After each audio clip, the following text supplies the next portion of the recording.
Assalamualaikum warahmatullahi wabarakatuh. Saudaraku kaum muslimin dan muslimat, saudara sebangsa dan setanah air dimanapun Anda ada dan berada.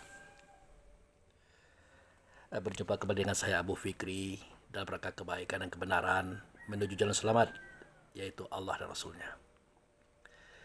Saudaraku kaum muslimin dan muslimat, dimanapun Anda ada dan berada, dan semuanya kita. Ini pagi hari ya pukul 5:10 setelah usai sholat subuh. Jadi saya menyempatkan sedikit waktu untuk menyampaikan tausiah agama untuk kebaikan saya pribadi, khususnya keluarga, kaum kerabat dan kita semuanya. Memasuki ruang dan waktu yang pernah kita lalui. Jadi seketika Allah berfirman, min qablu hudal linnasi wa anzalal furqan.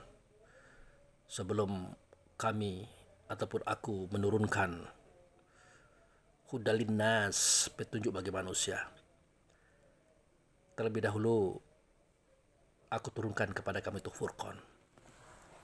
Furqan itu artinya sesuatu yang bisa membedakan yang baik dan yang buruk, yang patut dan yang tidak patut, yang halal dan yang haram. Itulah akal kita. Akal kita. Nah, jadi sebelum Taurat turun, Zabur turun, Injil turun, Quran turun, terlebih dahulu Allah turunkan kepada kita itu Furqan atau akal tadi. Nah, untuk apa dan mengapa? Ya, jawabannya sederhana. Karena Furqan atau akal tadi adalah alat pencerna, pengkaji, peneliti tentang Taurat, Zabur, Injil, dan Quran. Bahkan suhuf-suhuf yang lainnya yang ada sejak zaman Nabi Adam hingga zaman Nabi-Nabi yang lainnya. Nah, yang saya sampaikan adalah mengingatkan kepada kita semua bahwa ruang lingkup dan waktu yang pernah kita lalui adalah sebagai ukuran dan standar bagi akal fikir kita untuk mampu menjelajahnya. Ingatlah, kalau kita mengatakan inna lillahi wa inna ilaihi raji'un, semestinya ada suatu ungkapan di batin kita mengatakan bahwa kita ini dulu dari Allah, bersama Allah, dengan Allah. Dulunya begitu.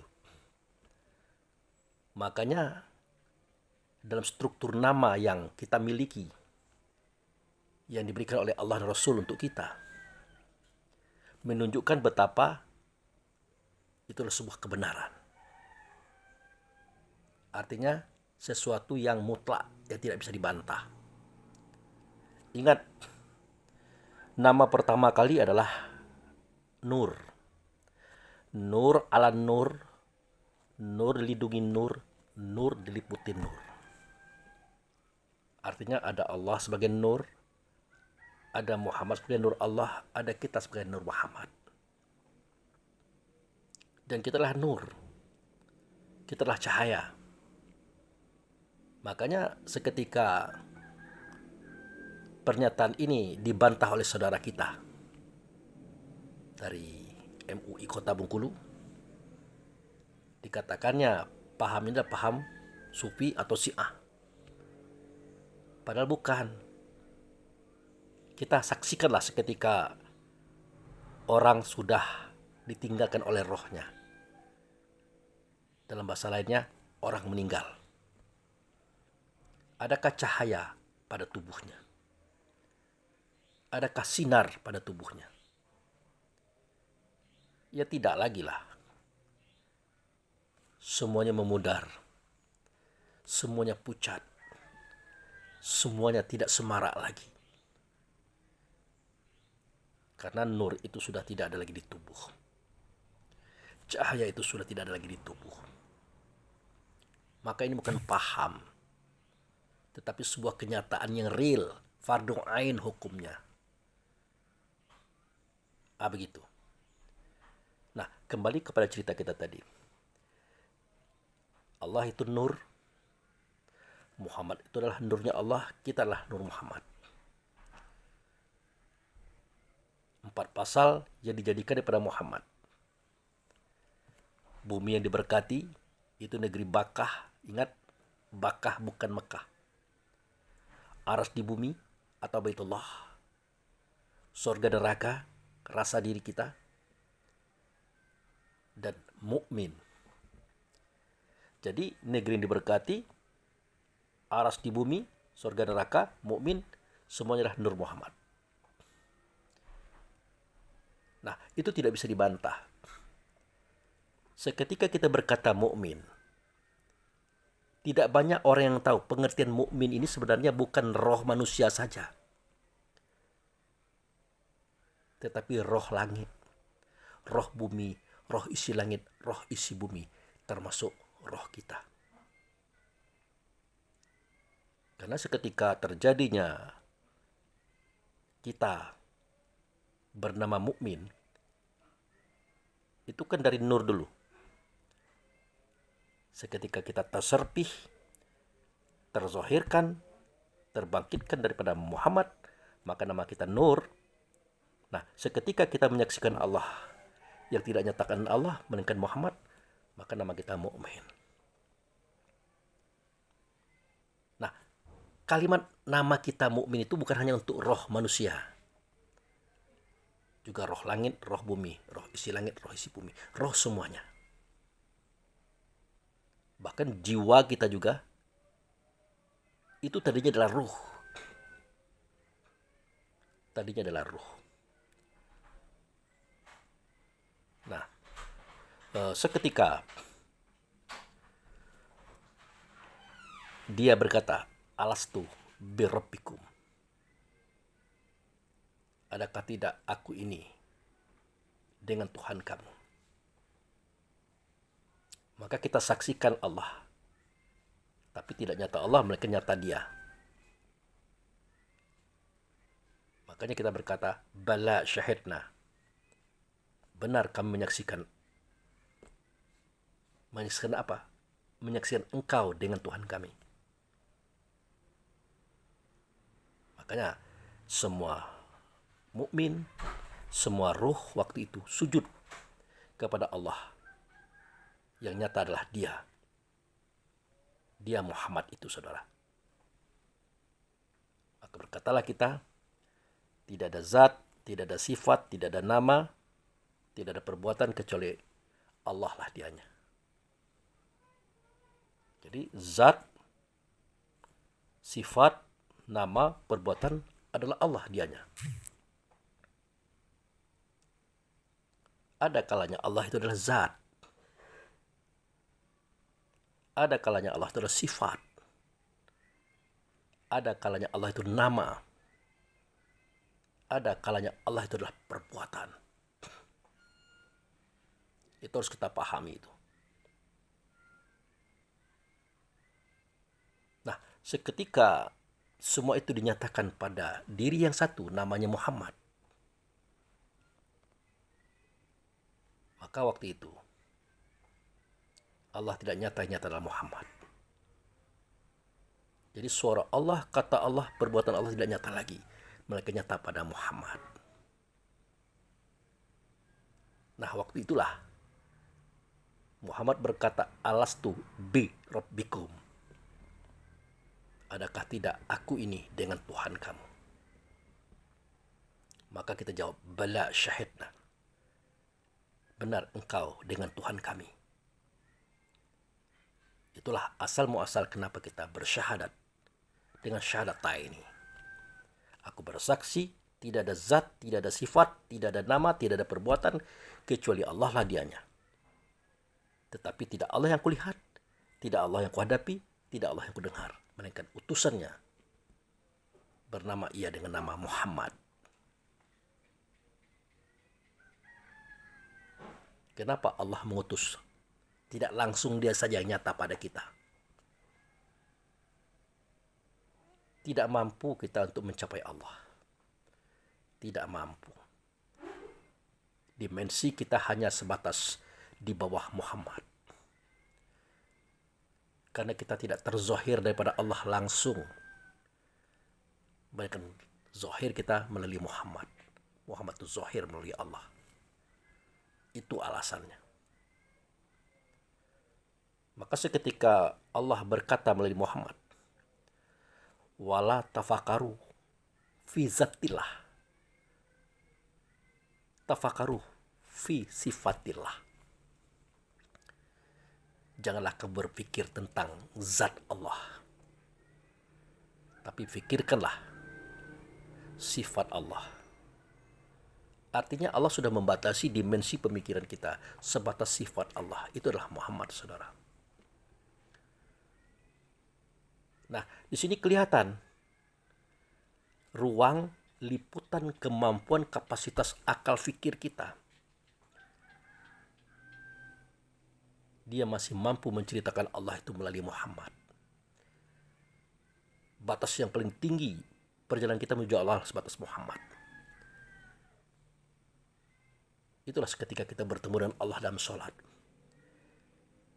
Tidak Allah yang tampak, melainkan wasilah.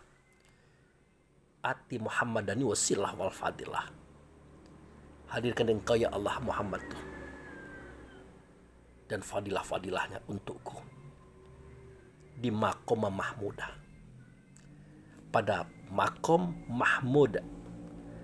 Pada tempat tegaknya Muhammad itu sendiri. Nah, dari sini kelihatan, saudaraku, kapasitas akal fikir kita.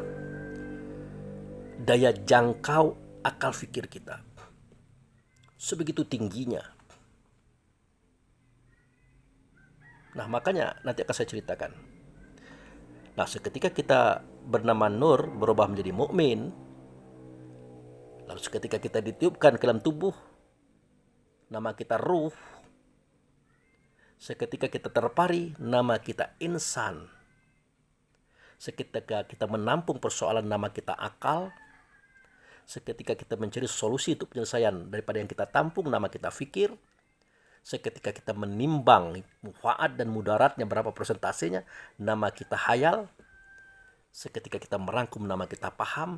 Seketika kita mengeksekusi, nama kita ilmu atau alimun. Nah, yang cerita seperti ini kalau ditanyakan hadisnya, tertulis seperti ini, jelas tidak ada. Jelas tidak akan ada. Karena ini fardu ain, wajib nyata. Mutlak tidak bisa dibantah. Dan dulu kan saya sudah bilang, sudah menyampaikan bahwa dalil Quran dan hadis adalah sesuatu yang mengantarkan kita kepada kepastian daripada kenyataan yang kita pahami dan kita yakini adanya. Itu dalil. Nah, seketika kita sudah sampai kepada apa yang kita yakini, nyata adanya keyakinan itu, terasa dianya, maka dalil tadi bukan tidak berguna, tetapi tidak lagi digunakan. Itu yang disebut dengan fardu ain. Nah, ini bisa kita buktikan. Ya. Seketika kita ditiup nama kita ruh, Allah sendiri mengatakannya, sumasawahu wa nafaku fihi min ruhi. Seketika sempurna batang tubuhmu dalam kandungan makmu, aku tiupkan dia, aku sempurnakan dengan kutiupkan ruhku kepadanya. Maka terparilah kita di hati. Berkatalah Allah melalui Rasul, abadi fi qalbi mu'min. Hambaku di hatimu namanya mukmin. Dia menunjukkan kepada ruh kita. Ditanyakan oleh saudara yang dari MU kota itu, kalau ruh itu adalah mukmin, siapa yang kafir? Kalau sudah berbicara ruh, sudah berbicara mukmin, itu tidak berbicara tentang agama Kristen, Hindu, Buddha, Yahudi macam-macam. Enggak.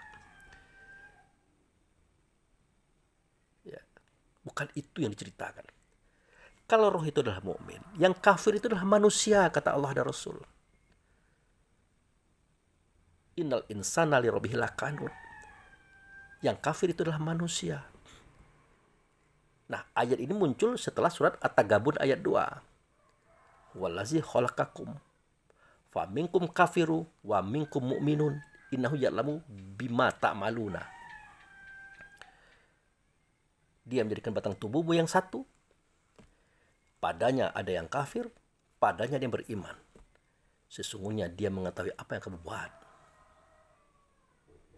Jadi yang kafir ada di tubuh kita, yang mukmin juga ada di tubuh kita. Dan tidak bisa dibantah, fardhu ain hukumnya. Bagaimana kita tahu? Rasakanlah. Seketika ada kebenaran, kita tolak. Seketika ada perintah, tidak kita laksanakan. Seketika ada larangan, itu yang kita buat. Ada tidak kita melakukan itu? Haruskah ini pakai dalil lagi? Padahal sudah kita lakukan. Keingkaran itu, kekafiran itu. Di sini terjadinya, di dalam. Sebaliknya, ada perintah, kita laksanakan. Ada larangan, kita jauhkan. Itu mukmin namanya, beriman namanya. Bisakah kita bantah? Tidak, ada di sini. Jadi kafir dan mukmin itu ada di sini. Persoalannya adalah siapa yang kafir, siapa yang beriman. Ini yang menjadikan pusingnya mereka. Kalau roh itu mukmin, siapa yang kafir? Ya, pertanyaannya tidak begitu semestinya. Pak Abu Fikri, kalau roh itulah namanya mukmin, yang kafir siapa? Apakah bisa Abu Fikri menjawab? Tidak bisa. Hanya Allah dan Rasul yang menjawab. Apa kata Allah? Yang nyata ianya pada Rasul, innal insana li rabbih lakanut wa inhala zalika lasyahid. Yang kafir itu adalah manusia. Terhadap kekafirannya dia menyaksikan. Nah, timbul pertanyaan, mana itu manusia? Nah, lah diajarkan kepada kita pada surah At-Tariq, falyanzul insanu mimma khuliqa mimma indafik yakhruju min baini sulbi wa tara'ib. Hendaklah manusia memikirkan dari apa asal kejadiannya. Sesungguhnya manusia itu terjadi dari air sulbi yang memancar dari tulang dada dan tulang rusuk. Kan ini Allah dan Rasul yang ngomong, masa kita tidak paham? Sebenarnya bukan kita tidak paham, kita itu sendiri tidak mau memahami karena kesombongan kita. Itu saudaraku. Kan jelas kalimat itu. Hendaklah manusia memikirkan atau mempelajari, apa memperhatikan dari apa dia dijadikan. Nah, manusia dijadikan dari air. Manusia dijadikan dari air. Nah, yang dari air itulah manusia. Artinya manusia itu bukan kita. Manusia itulah ini. Tubuh dan jasad kita. Di dalamnya ada manusia. Dia sudah hidup, sudah berjalan, berlari, berkembang dalam rahim perempuan. 4 bulan 10 hari keberadaannya dalam kandungan emak kita. Barulah kita didatangkan. Yang didatangkan itu mukmin, yang didatangi itu kafir, manusia. Ya manusia mana saja. Apakah dia bermerek Islam, Yahudi, Nasrani, Hindu, Buddha. Kalau dia terbuat dari air sulbi, air mani, itu tubuh badan jasad, di dalamnya ada manusia. Manusia itu yang kafir. Bisa tidak kita pahami itu? Jadi roh itu mukmin, roh siapa saja. Karena dasarnya cerita itu tadi, dia menyaksikan Allah, tidak nyata Allah, mereka nyata Muhammad. Yang kafir itulah casingnya, tubuh badan jasadnya, manusianya. Yang ianya terbuat dari air sulbi, tubuhnya tadi. Tapi yang hidup dalam tubuh mungil seketika dia bernama spermatozoa. Itulah an-nasu, itulah manusia, itulah jiwa. Dia terpari dalam jantung kita. Dari apa dia dijadikan? Itu Rasul mengatakan, tidak ada dalam hadis yang Anda pahami, itu tidak apa-apa. Tapi bagi kita yang mendatangi Allah dan Rasul di tempat pertemuan dengan Tuhan, itu dijelaskan. Mengapa timbul hawa ya Rasulullah? Karena anasir angin telah memenuhi segala rongga pada kita. Maka timbullah hawa. Nama anasir itu adalah roh rehan. Sifatnya pantang kelintasan. Tidak bisa lihat orang pintar sedikit, orang kaya sedikit, orang lebih sedikit. Dia emosi, dia marah, dia benci, dia dendam. Apain? Ada apa dengan kita kok membenci orang itu? Padahal tidak ada urusan kita dengan dia. Itu pantang kelintasan. Kemudian mengapa timbul nafsu? Karena anasir air telah menjadi urat benak tulang pada kita. Maka timbullah nafsu. Nama anasirnya adalah roh rahmani. Sifatnya pantang kerendahan, pengen tinggi, pengen hebat, pengen benar sendiri. Itu. Kemudian mengapa timbul dunia? Karena anasir tanah telah menjadi daging, kulit, bulu atau roma pada kita. Maka timbullah dunia. Nama anasir itulah roh jasmani. Sifatnya rakus, pantang kekurangan. Pangkat sudah tinggi, uang sudah banyak, harta sudah banyak, masih juga mau mencoleng, mau mengambil, merampas hak orang. Itu sifat manusia. Timbul pertanyaan lagi, mengapa timbul setan? Karena anasir api telah menjadi darah pada kita, maka timbullah setan. Nama anasir api itu adalah roh edhafi. Sifatnya apa? Pantang tersinggung, tidak mau kalah. Sudahlah gampang tersinggung, tidak pula mau kalah. Itulah sifat daripada sesuatu yang ada di dalam spermatozoa. Yang ada ianya pada tubuh, yang terspari ianya dalam jantung kita. Itulah sifatnya itu. Sifat manusia itu. Sifat an-nasu itu, sifat jiwa itu. Harus jelas perbedaannya. Jadi kalau pantang kelintasan, pantang kerendahan, pantang kurang, pantang kalah, digabung sifat ini, dia akan memunculkan sifat lain. Yaitu ajib, ria, takabur, iri, dengki, hasud, fitnah, tamak, loba, sombong. 10 tambah 4, 14. Memunculkan 3 sifat lagi. Benci, dendam, menghancurkan. Itulah sifat manusia. 17 sifat buruk hanya bisa ditundukkan dengan 17 rakaat, saudara. Itu yang kafir. Yang kafir itu manusia. Karena dia tercipta daripada anasir yang 4 tadi. 17 sifat yang sudah saya jelaskan tadi. Jangan ditanyakan lagi, kalau roh itu mukmin, siapa yang kafir? Ya karena kita sering melihat keluar, menatap keluar diri kita. Kita katakanlah orang yang berbeda merek agama dengan kita itu kafir. Akibatnya apa? Kita lupa dengan kekafiran kita, keingkaran kita.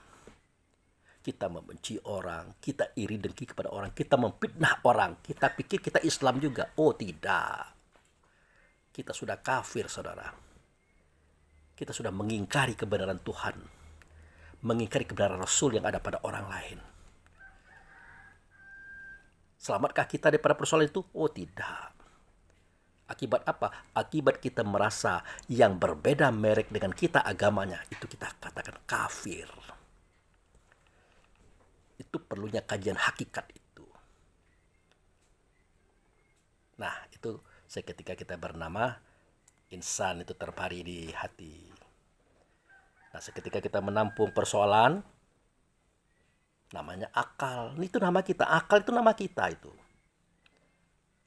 Bagaimana tidak menampung persoalan?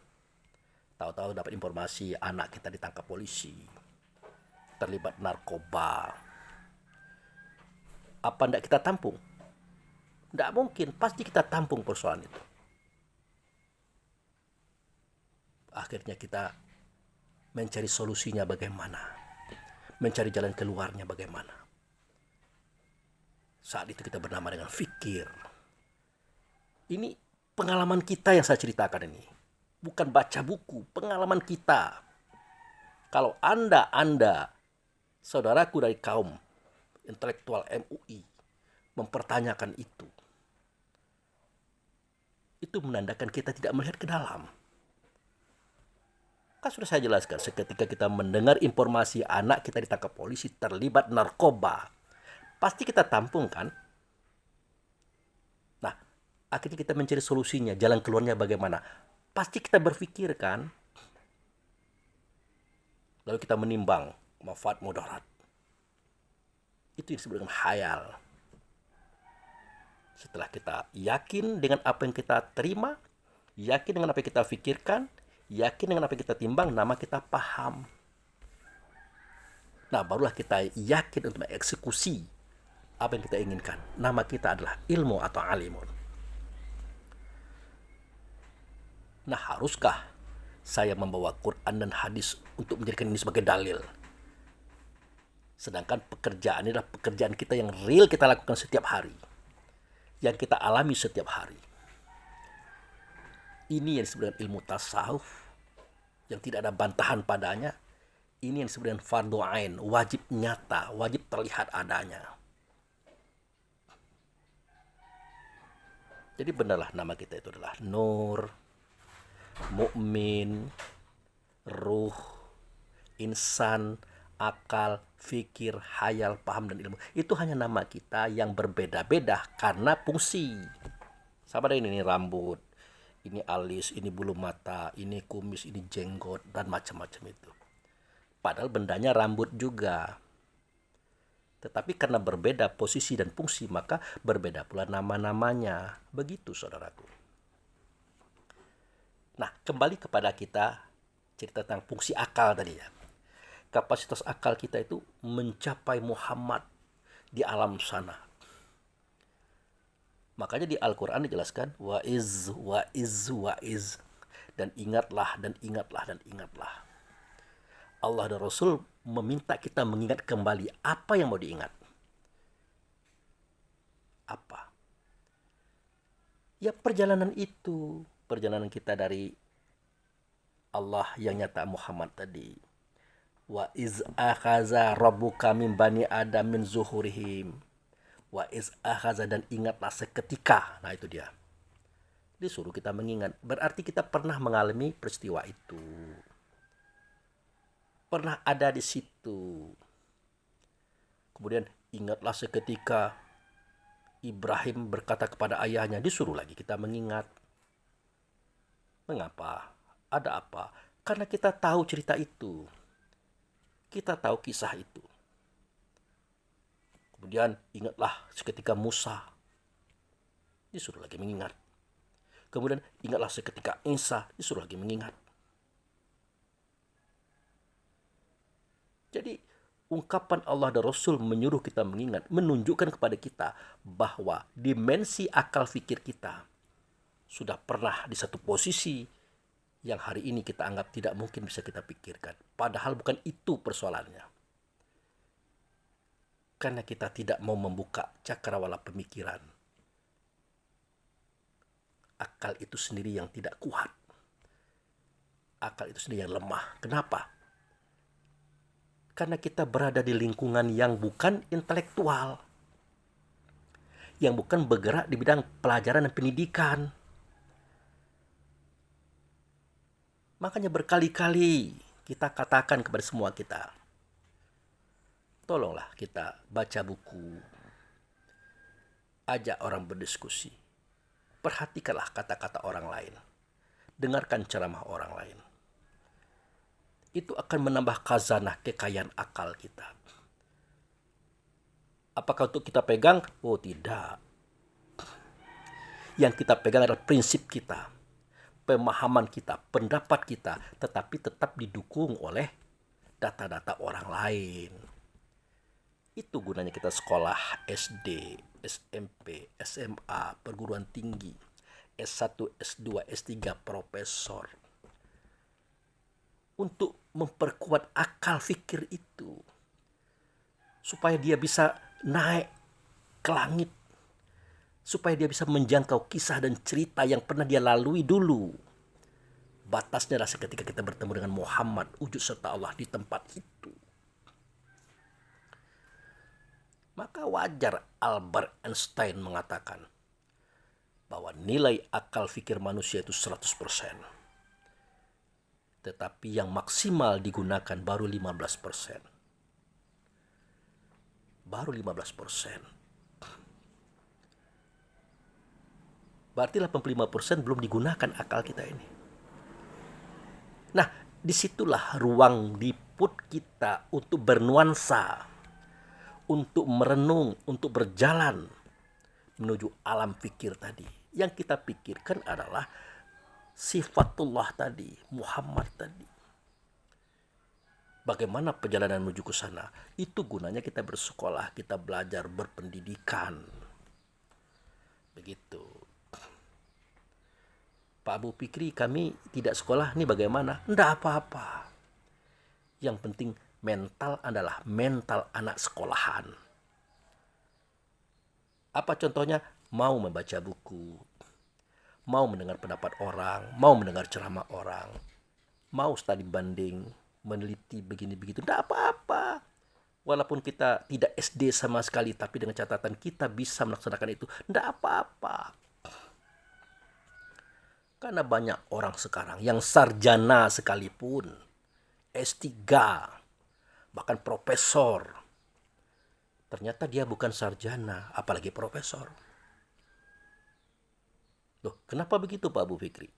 Lah iyalah. Ada orang fasik membawa berita tentang seseorang atau sekelompok orang. Perintah Allah dan Rasul apa? Fatabayun. Idza ja'akum fasiqun binaba'in fatabayun. Jika ada orang fasik membawa berita seseorang atau sekelompok orang kepada kamu, fatabayun, dalam bahasa kitanya teliti. Jangan ditelan mentah-mentah. Karena kita tidak kenal siapa itu orang fasik. Tidak paham kita siapa itu orang fasik. Bahkan kita orang mengaji juga banyak yang fasik. Buktinya muncul persangkaan-persangkaan dalam diri kita tentang seseorang. Ya. Persangkaan itu muncul. Ya. Kalau dia hasil penelitian, itu bukan persangkaan namanya. Tapi penemuan. Kalau persangkaan masih dalam bentuk rasa-rasa. Antara iya dan tidak. Tapi kita pegang teguh. Tuh, ngapain tuh Abu Fikri? Ke Tanjung misalnya. Itu ngapain Abu Fikri? Ngumpul-ngumpul di masjid waktu acara di Kerinci.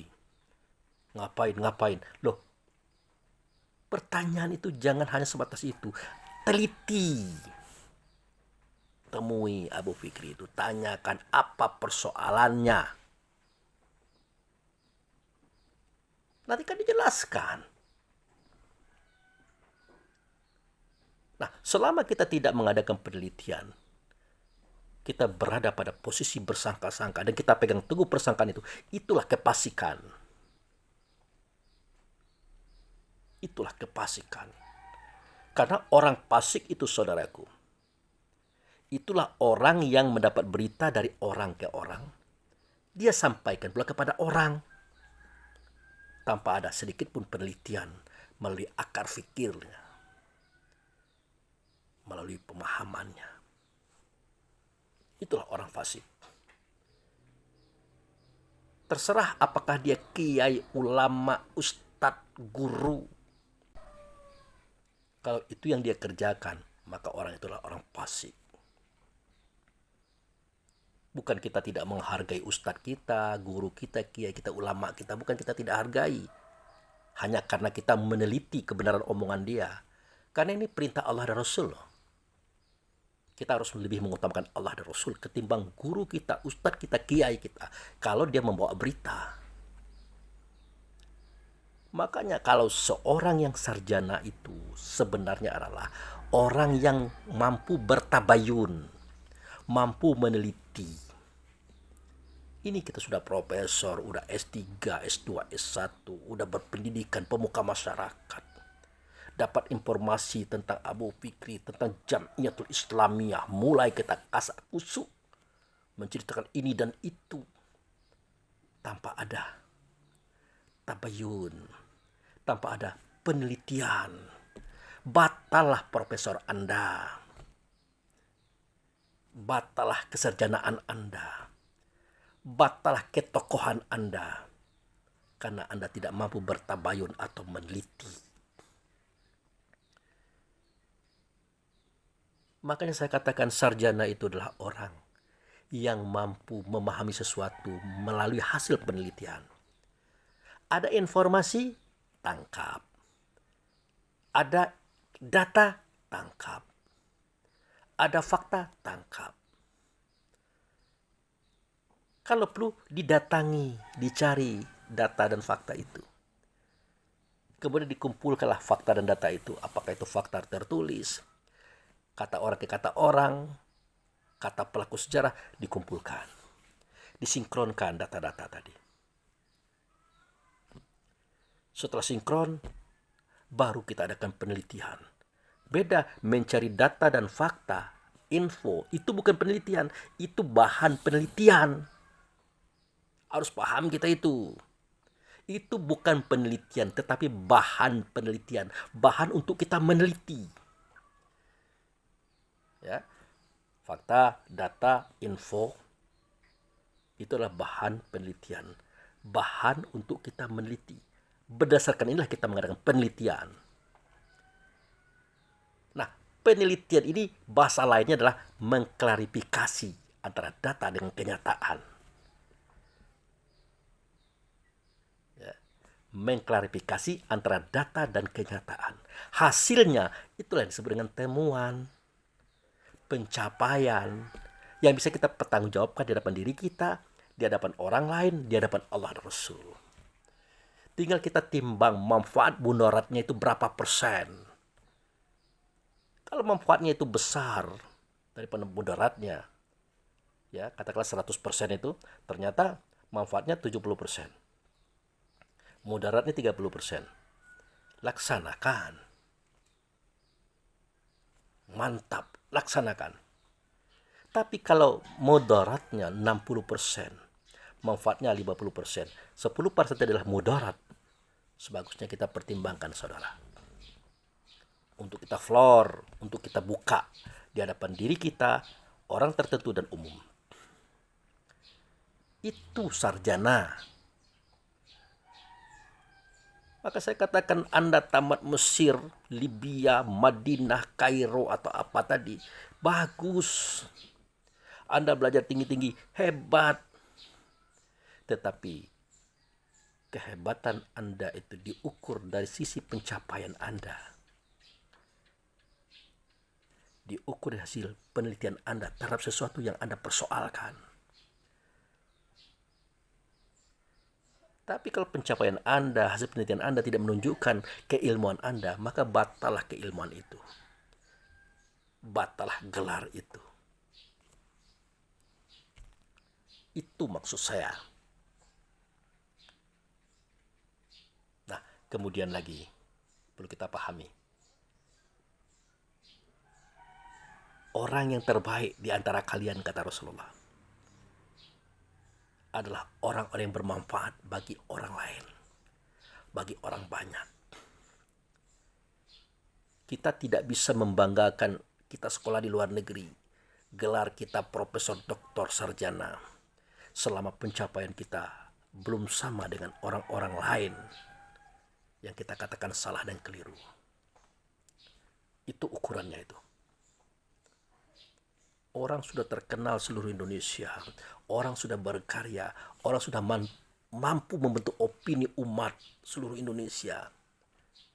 Kita lawan Sementara kita adalah ustadz yang ada di kota kita sendiri, itu pun tidak terkenal. Artinya apa? Untuk hal sedemikian, semestinya kita malu. Kita malu, saudaraku. Nah, itu yang saya katakan tadi. Kembali kita kepada tema tentang akal fikir tadi. Jadi begitu. Dengan adanya kita memperkuat akal kita, fikir kita, maka jelas nanti amaliah kita berbeda dengan amaliah orang lain. Makanya saya mendengar kemarin dalam suatu rapat, Pak Abu, kita ini tidak penting cerita-cerita, yang penting amaliah. Saya kira itu memang benar. Saya rasa itu penting, tepat. Tapi akan lebih tepat lagi seketika kita beramal itu berdasarkan pengetahuan, berdasarkan pengalaman.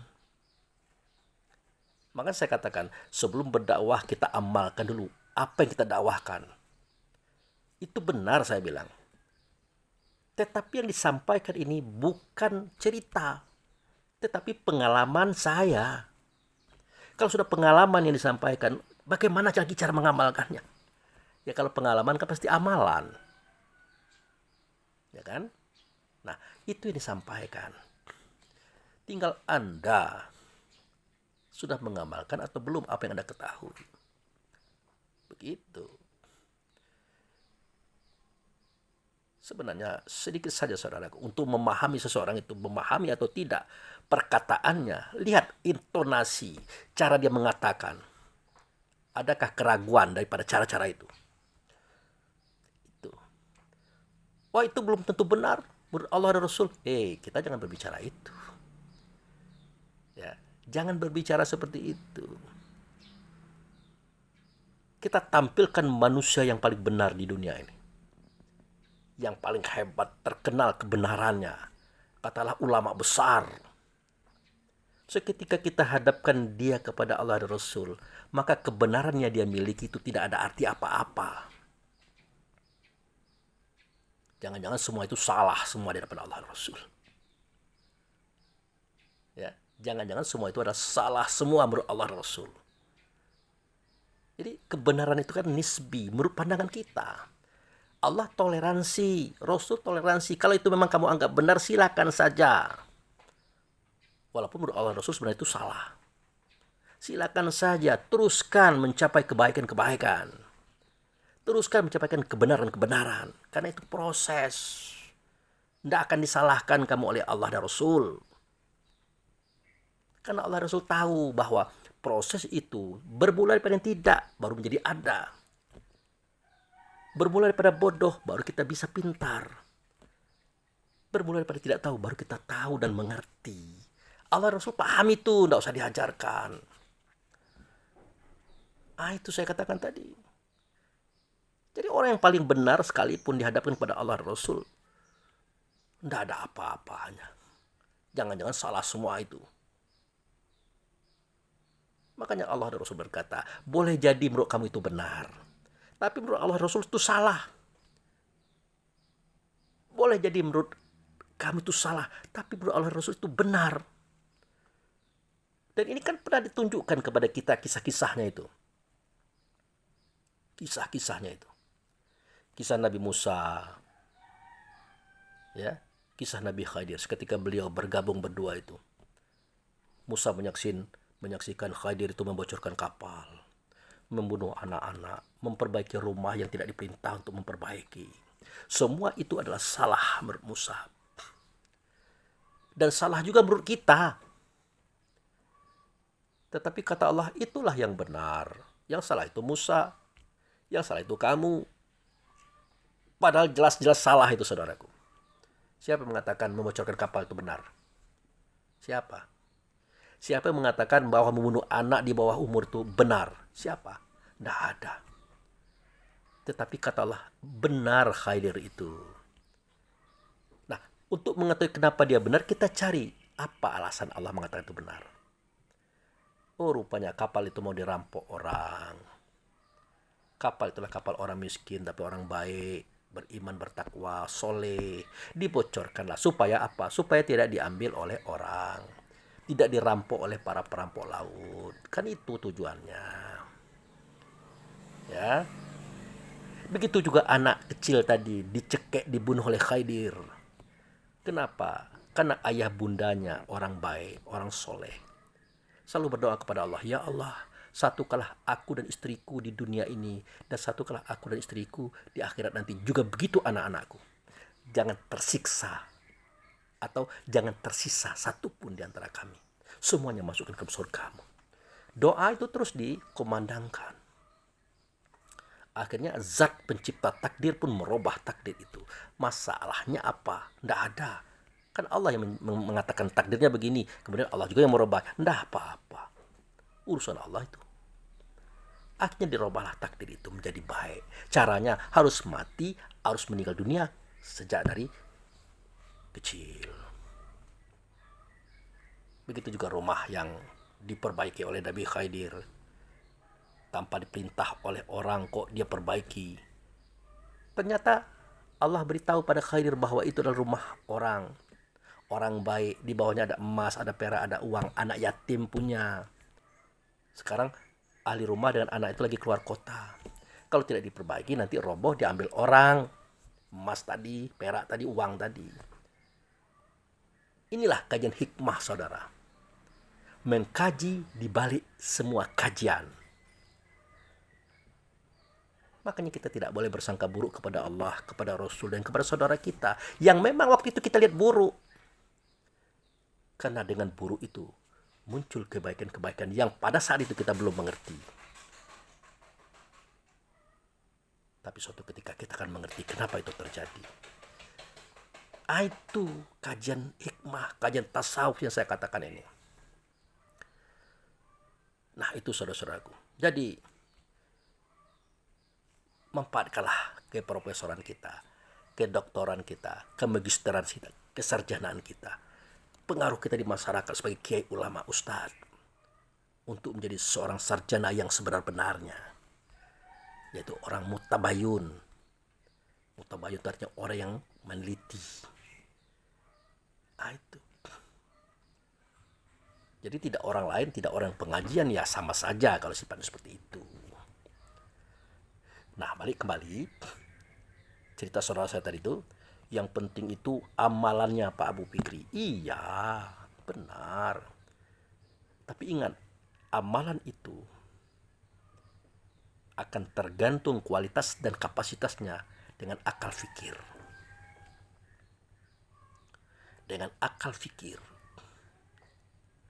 Kalau akal fikirnya kelas 1, maka biasanya amalannya kelas 1. Pasti. Kalau akal fikirnya itu kelas 5, maka amalannya pasti kelas 5. Kalau akal fikirnya kelas 10, maka amalannya pasti kelas 10. Karena seyogianya setiap amalan itu dibuat berdasarkan ilmu, berdasarkan pengetahuan. Nah, untuk mencapai target ilmu kan dimulai pada akal, fikir, hayal, paham, ilmu. Nah, itu dia. Akal menampung persoalan, fikir mencari solusi, hayal dia menimbang, paham dia merangkum, ilmu dia mengeksekusi. Apa yang dia tampung, apa yang dia pikir, apa yang dia hayalkan, apa yang dia pahami. Itu baru benar. Itu makanya saya katakan, mohon para pendakwah, kapasitas Anda itu ditingkatkan. Untuk apa? Untuk bisa berkembang dan maju bersama-sama. Bukan saya ini berbeda, tidak ada perbedaan saya dengan Anda itu. Kalau ada perbedaan, Anda baku, saya pengembangan. Oh, kita tidak boleh menyampaikan kajian selain kajian ini. Benar, untuk bakunya iya, tapi pengembangan perlu. Karena kita tidak akan berkutat di dalam masjid saja.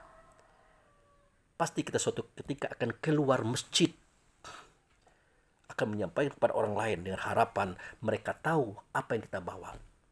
Dan kita ajak mereka ke dalam masjid. Kita berikan dia kajian-kajian yang mengajarkan bagaimana cara kembali kepada Tuhan. Nah, untuk seperti ini harus kuat kapasitas keilmuan kita.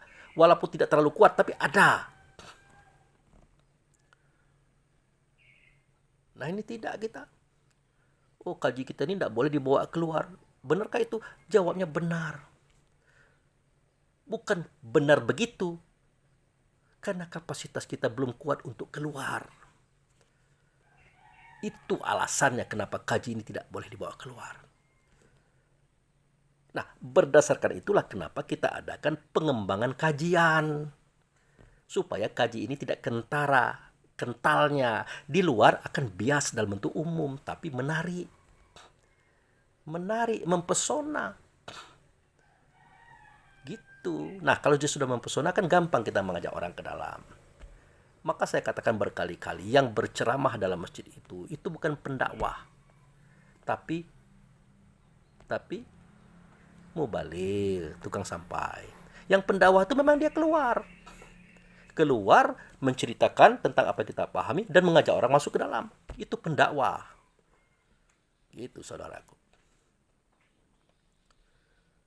Karena Allah dan Rasul dalam kitab Quran mengajarkan, ud'uhum, ajaklah mereka. Nah, ajaklah kepada jalan Tuhanmu dengan hikmah wal mau'izah. Berarti kita disuruh mengajak. Kalau kita mengajak, memang kita harus keluar, bawa masuk. Nah, itu. Makanya kita harus ditingkatkan kualitas kapasitas para mubaligh kita ini. Para pendakwah kita ini. Jangan selalu mengatakan, oh kaji kita tidak boleh dibawa keluar. Apalagi divideokan. Waduh, sayang sekali saudaraku. HP ini walaupun murah harganya. Tapi kita punya aplikasi YouTube. Momentum kita untuk bercerita, menyampaikan ini kepada dunia. Kalau tidak pakai HP, tidak pakai aplikasi YouTube ini, bagaimana kita bisa dikenal orang? Tidak mungkin. Tapi alhamdulillah, berkat pertolongan Allah Rasul, yang namanya Sianu itu dikenal di dunia. Ya, mungkin kita tidak percaya dunia mengenal kita. Ada yang baca, ada yang nonton itu. Kita lihat nih, dari HP ini kelihatan orang Afghanistan, orang Mesir bahkan ada. Orang Jepang ada nonton di sini. Apalagi Indonesia. Makanya di Kerinci kemarin, sewaktu Hari Raya Haji, dia dicari. Orang pada berfoto sama dia, kayak artis dia. Padahal dia orang biasa. Orang kecil yang tidak tahu apa-apa juga. Tapi jadilah, walaupun kecil, ada manfaatnya bagi orang banyak. Itu yang penting. Iya, ada manfaatnya bagi orang banyak. Nah, jangan dipersoalkan lagi video-video ini. Nah, itu. Karena niat ini adalah ikhlas baik, saudaraku. Tidak membawa nama organisasi. Tidak menyebut tokoh. Untuk apa? Supaya kalau terjadi apa-apa jeleknya, Anda tidak kena. Cukup saya saja yang kena. Tapi alhamdulillah belum pernah kena. Ya wajar belum kena. Kenapa? Kita menyampaikan kebaikan, kebenaran loh. Mengajak orang itu mengasihi sayangi orang lain. Tidak membenci orang, tidak iri dengki. Lah, apa salahnya? Di sini tidak ada kita menjelek-jelekan orang, tidak ada. Itu. Jangan sampailah kelemahan kita, kekurangan kita tutup-tutupi dengan kaji. Oh, yang boleh ngomong kaji tentang hanya pendakwah saja. Apakah benar begitu? Iyalah, namanya spesialis. Tapi kalau ada jamaah yang bukan pendakwah, dia bisa bercerita kaji, paham tentang kaji, ya SK kan. Jangan tidak di SK kan, kasihan dia itu. Kan dia itu punya kapasitas, punya kemampuan, dan bermanfaat. Manfaatkan. Jangan takut tersaingi. Itu lucu. Belum ikhlas perjuangan kita itu. Ini ngomong kemana-mana. Saya ini ketua biro dakwah. Anda itu hanya pembantu ketua biro.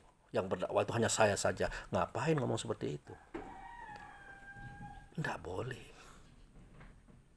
Kita mau ketua biro dakwah, kita mau pembantu dakwah atau anggota dakwah. Kalau memang dia berkapasitas, silakan. Maka saya katakan jamaah sekalipun juga kalau dia berkapasitas, kasih dia SK. Kasihan dia, sayang potensi itu. Itu yang saya maksud. Nah, jadi ini hanya untuk sebuah peringatan, mengingatkan pada kita semua. Ya. Dan juga begitu kepada mereka yang di luar itu. ya, supaya dia harus memahami hakikat daripada sebuah kebenaran dan kebaikan Tuhan yang ada di alam semesta ini. Kan begitu. Kita ini kan tidak cerita politik, tidak. Tidak kita akan mengusili pekerjaan orang, tidak. Itu adalah urusan mereka dengan Tuhannya, dengan manusia-manusia yang mereka buat seperti itu. Urusan kita hanya mengajak orang berbuat baik, berbuat baik, berbuat baik. Dengan cara menebarkan kasih sayang, tidak membenci orang, tidak iri dengki, tidak menghasut, tidak memfitnah. Itu kajian kita untuk menegakkan hakikat kebenaran itu dalam kehidupan alam semesta itu. Itu yang rahmat lil alamin itu yang diajarkan oleh Allah dan Rasul. Nah, ini. Jadi apa yang ditakutkan dengan kita? Tidak perlu takut dengan orang-orang seperti kita ini. Kita mau merebut jabatan, tidak. Ingin menguasai negara, tidak. Kita cuma ingin bangun masjid, ingin ngajak orang berbuat baik. Ya, dan kita juga berbuat baik kepada siapapun, walaupun hanya sekedar uang kecil, uang murah, pemberian yang tidak banyak. Tidak apa-apa. Itu kemampuan kita. Tapi kalau kita memang mampu, punya kapasitas, punya kekayaan, apa salahnya kita berbuat sedikit besar? Tidak apa-apa. Itulah kita. Lalu kenapa takut? Tidak boleh. Kebenaran itu harus diuji, saudaraku. Harus diuji. Kalau memang ini sebuah kebenaran, ayo kita uji. Kita tampilkan. Ternyata laku. Diterima oleh masyarakat dan diokekan. Sudah, berarti benarlah itu. Tapi jangan tanya kepada Allah. Ya. Jangan tanya kepada Rasul. Nanti kalau ditanya kepada Allah dan Rasul, ternyata semua kebenaran itu tidak benar. Ya akan begitu. Tidak mungkin kebenaran Allah Rasul sama dengan kebenaran kita. Itu yang saya ceritakan dari awal tadi. Carilah sebuah kebenaran yang kita yakini itu. Kita pegang teguh. Walaupun mungkin menurut Allah dan Rasul itu salah. Tidak apa-apa. Karena Allah tahu persis di hati kita itu benar. Bukan kita membenar-benarkan. Memang di hati kita itu benar. Dalam perasaan kita ya. Tapi terhadap sesama manusia harus jelas. Aku mengatakan ini benar. Tanpa menyalahkan Anda. Itu harus berpegang teguh itu, jangan ragu-ragu, ndak boleh ragu-ragu. Tapi dalam Allah Rasul kita nyerah. Ya jangankan yang salah, kita benar saja kita nyerah. Siapa tahu benar kita itu salah. Ndak usah sanksi itu. Dari awal dari Adam sampai ke Muhammad sampai hari ini, Allah mengerti banyak orang-orang itu yang salah mengaku benar dan dia yakin dengan kesalahan itu bahwa itu adalah benar banyak. Tapi Allah tidak mempersoalkan. Kan nanti ketika dipertanggungjawabkan kan dia akan mengatakan, kenapa Anda buat ini? Ya menurut aku itu benar. Tetapi itu hanya sesaat, sementara saja. Makanya perlu belajar biar kita tahu hakikat kebenaran itu bagaimana. Gitu. Makanya Nabi Ibrahim mengatakan bintang itu Tuhan, Allah tidak marah. Bulan itu Tuhan, Allah tidak marah. Matahari itu Tuhan, Allah tidak marah. Kenapa? Memang begitu proses mencari kebenaran itu tidak ada langsung benar. Tidak ada instan kebenaran itu, saudara. Nah gitu. Nah kembali kepada yang pertama tadi. Kapasitas akal kita, mari kita tingkatkan. Ya, mari kita belajar lagi. Ingat, batas kapasitas akal kita itu Muhammad. Dimensi Muhammad. Karena kita pernah bertemu Allah, nyatanya adalah Muhammad. Itu batas. Tidak bisa lagi lebih dari itu. Kalau cerita Adam, Idris, Nuh, Hud, Lut, Saleh, Ibrahim, Ismail, termasuk alam semesta, termasuk kejadiannya pada hari itu, masih bisa dijangkau dengan alam pikir kita. Masih bisa ditelusuri oleh kerohanian kita. Kenapa? Karena kita punya tempat melihat, tempat mempelajari, dan tempat memperhatikan. Itulah Baitullah hakikat. Syariatnya apa? Bakkah di sana, Mekah di sini. Baitullah di sana, Ka'bah di sini. Ada makam Ibrahim di sana, di sini ada makam Ibrahim. Nah, ambillah sebagian makam Ibrahim itu kamu sholat. Ya. Ambil. Apa itu sholat? Berhubungan dengan Allah dan Rasul di situ. Jadilah di situ, tidak apa-apa. Berhubungan dengan apa saja masalahnya. Jadi sholat ini jangan kita artikan tegak, rukuk, itu adalah sujud saja. Tidak. Ya, selama itu berhubungan Allah Rasul di tempat itu sholat namanya. Makanya ada sholat doimun. Kita makan minum di situ di hadapan Allah Rasul, itu sholat doimun. Kita belajar, itu sholat doimun. Kita ceramah kayak gini di depan Allah Rasul, itu sholat doimun. Di situ diperlihatkan segala sesuatu, saudara. Itu tempat yang tinggi, Al-A'raf, tertinggi. Nah, kalau di tinggi itu kan bisa melihat ke bawah tuh semuanya kelihatan. Makanya Allah Rasul berkata waiz, waiz, waiz. Nah itulah maksudnya itu. Oh kok banyak tahu beliau itu? Apa sekolahnya? Apa buku yang dibacanya? Mana dalilnya? Oh ndak nyambung. Fardu ain dengan yang seperti itu ndak nyambung. Anda melihat tulisan, Anda melihat catatan, Anda melihat keterangan. Sedangkan kita sudah melihat bendanya. Melihat proses kejadiannya, bahkan sejarahnya. Itu makanya orang Islam tidak boleh melukis. Haram hukumnya. Orang Islam yang bagaimana? Orang Islam yang tahu rahasia. Tidak boleh melukis. Nanti dilukis pula wajah Nabi Nuh, Nabi Adam, Nabi Ibrahim. Tapi kalau kajian kita belum sampai ke situ, Pak Abu Fikri, boleh? Ya boleh, silakan saja.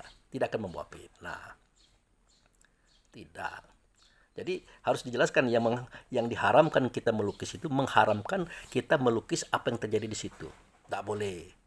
Akan membingungkan orang, akan memancing fitnah. Kita yang susah nanti gara-gara itu. Tapi kalau melukis burung, pohon, manusia yang ada di alam semesta ini, itu logis. Tidak kita ceritakan, orang tahu itu gambar orang. Tapi kalau kita ceritakan gambar di alam sana, wah orang kaget. Kaget. Paham tidak kita? Seketika Nabi Muhammad mengeluarkan sebuah hadis. Nanti kita akan mendapatkan sebuah rumah. Isinya 70 kamar. Setiap kamar ada 70 sofa. Setiap sofa ada 70 bantal. Setiap bantal ada 70 bidadari. Itu yang diceritakan oleh banyak ulama. Oleh ustadz-ustadz. Nah, itulah yang akan melayani kita. Bayangkan. Bahkan beliau tidak malu-malu mengatakan, Anda tahu apa pekerjaan kita di sorga nanti? Malu saya menceritakan. Ya kita memutusi perawan-perawan para bidadari. Itu yang diceritakan. Anda cek di YouTube, banyak itu. Tanpa disadari lagi. Laki-laki, perempuan, itu adalah hukum alam di dalam dunia. Di bawah langit, di atas bumi. Peraturannya seperti itu. Ada laki-laki, ada perempuan. Ya. Tapi dari sononya, kita bukan laki-laki, bukan perempuan. Kita dari sononya nur. Masuk ke dalam tubuh laki-laki, jadilah kita laki-laki. Masuk dalam tubuh perempuan, jadilah kita perempuan. Tapi isi laki-laki, isi perempuan itu sama. Nur Muhammad.